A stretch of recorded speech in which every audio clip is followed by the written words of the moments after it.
Hello，大家好，欢迎来到今天的深度解析。说真的，如果你是一个超热爱学习、做事总想追求最高效率，但最近却常常觉得哇，精力好像被彻底掏空了的上班族，那你今天绝对来对地方了，因为这份解析简直就是为你量身打造的。我们要来解码一本最近在全球，尤其是在华人职场圈里红到不行的能量使用说明书。准备好重新认识那个最真实的自己了吗？我们直接开始吧。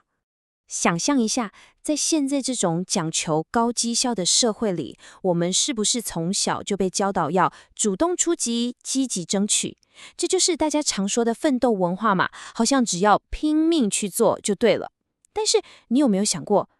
如果这种只要努力去做的信条对你来说其实是毒药呢？如果你天生的原厂设定根本就不是走这个路线，那你越是盲目的主动出击，反而会让你处处碰壁，最后留下来的就只有那种彻底精疲力尽的深深无力感。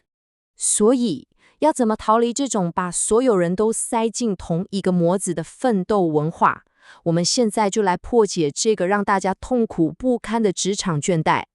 我们必须先正视一个大问题，那就是现有的教育跟企业体制常常硬塞给我们一套同质化的模板。你可以把这想成一场拉锯战，一边是所谓的社会居约，就是我们从小被训练要用大脑去精算利弊得失，去迎合老板或社会的期待。但另一边呢，是你真正的原厂设定，也就是你天生独一无二的能量蓝图。你想想看，当我们过度依赖大脑的逻辑，用别人的标准来强迫自己运作的时候，这其实就是在跟你天生的能量设计对抗啊，能不累吗？当你长期处在这种对抗状态下，在人类图里就有个专用名词叫做非自己。活在非自己的状态下，真的不只是身体累而已，它会产生一种超级严重的心理内耗。你可能会开始有冒名顶替众默群，觉得自己不够好。这不仅会让整个团队充满那种看不见的摩擦力，还会让原本超优秀的人才陷入自我怀疑，最后爆发出深深的挫败感、苦涩，甚至是非常愤怒的情绪。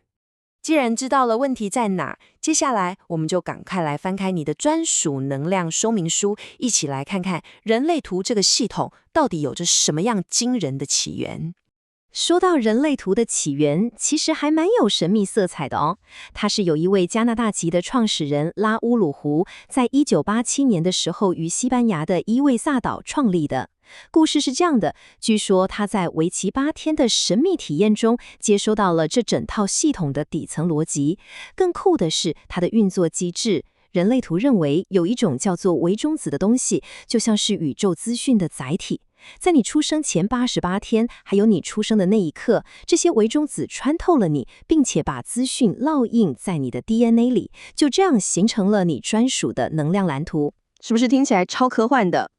但人类图最厉害的地方在于，它绝对不只是一个单一的理论，它简直就是一个规模超庞大的跨学科超级综合体。你看看这上面，它巧妙地把4大古代智慧，包含西洋占星学、印度脉轮、犹太教的卡巴拉生命之树，还有我们中国的易经，全部融合在一起。不仅如此哦，它还结合了现代的微中子理论跟遗传基因学。这也是为什么很多人在看自己人类图的时候，会觉得哇，这东西怎么既有古老的神秘智慧，又充满了现代科学的逻辑感呢？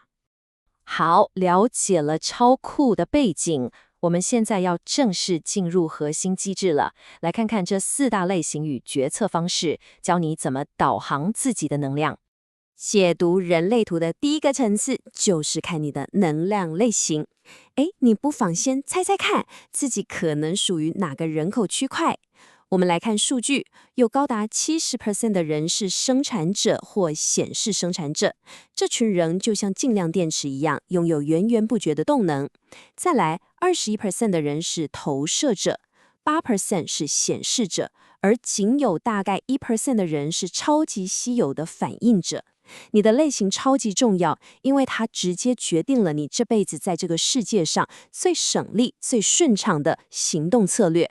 我们马上把这4大类型放到职场上来看，你知道吗？不同类型的人有着完全不同的专属策略。占大多数的生产者，你们的策略其实是等待回应。如果硬要像无头苍蝇一样去主动发起事情，绝对会遇到巨大的挫败感。那在团队里该怎么办？其实很简单，如果企业能把负责开创打破僵局的专案交给显示者当先锋，让投射者发挥他们看透全局的能力，担任资源调度与顾问的向导角色，然后让生产者专心当个顶尖的落地执行者，哇！你想想，整个团队的能量是不是瞬间就顺畅了？那种卡卡的无力感绝对一扫而空。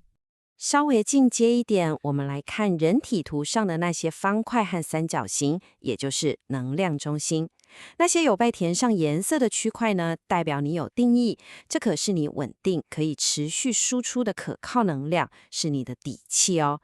相反地呢，那些空白的地方就是你没有定义的中性。这些空白区很容易像海绵一样接收甚至放大外界或别人的能量跟情绪，所以极度容易受到环境制约。但别担心，只要你保持觉察，不被牵着鼻子走，这些空白处往往是你这辈子累积人生智慧的最大宝库。接下来这句话可以说是整个人类图里最关键的重点，请大家划线打星号。头脑是用来思考的，不是用来做决定的。没错，人类图不断强调，我们在做重大决定时，应该要依赖你的内在权威来导航。这就像是你身体里内建的专属罗盘。有些人的罗盘是情绪波浪，遇到事情要等个几天，平静下来才能做决定。有些人则是来自剑骨那种当下的直觉回应，还有些人的权威是那种一闪而过的瞬间直觉。总之，别再只用脑袋列优缺点清单啦。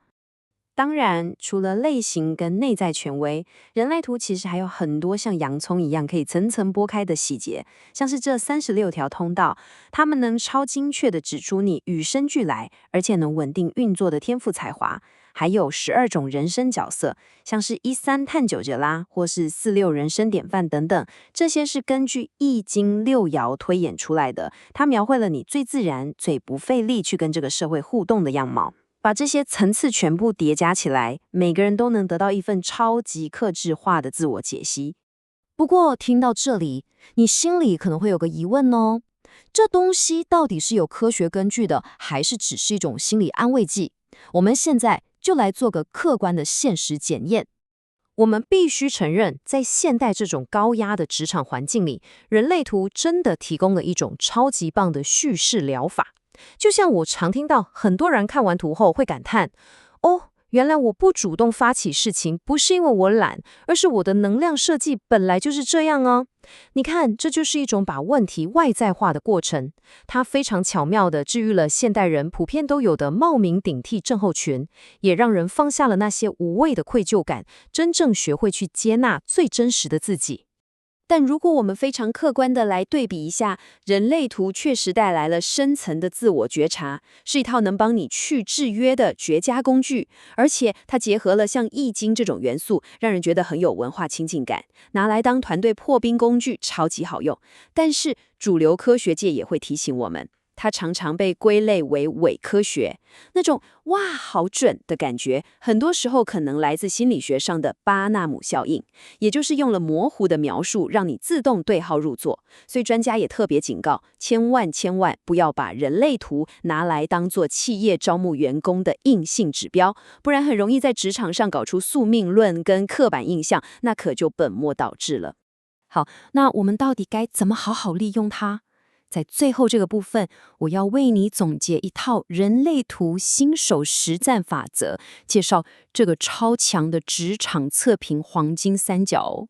我们其实不用在神秘学跟主流科学之间2选1，大人全都要嘛。这就是现代职涯最强的测评黄金铁三角。你看，偏阴性疗愈的人类图负责帮你解决为什么的问题，从最底层保护你的内在能量不被耗尽。而偏阳性功能的克利夫顿优势测验，则是基于庞大的实证数据，帮你解决是什么的问题，精准找出你在商业市场上投资报酬率最高的天赋。最后再配上一张社交通行证，也就是 DISC 行为测验，它解决如何做的问题，只要10分钟就能给你一套超好上手的外部团队沟通框架。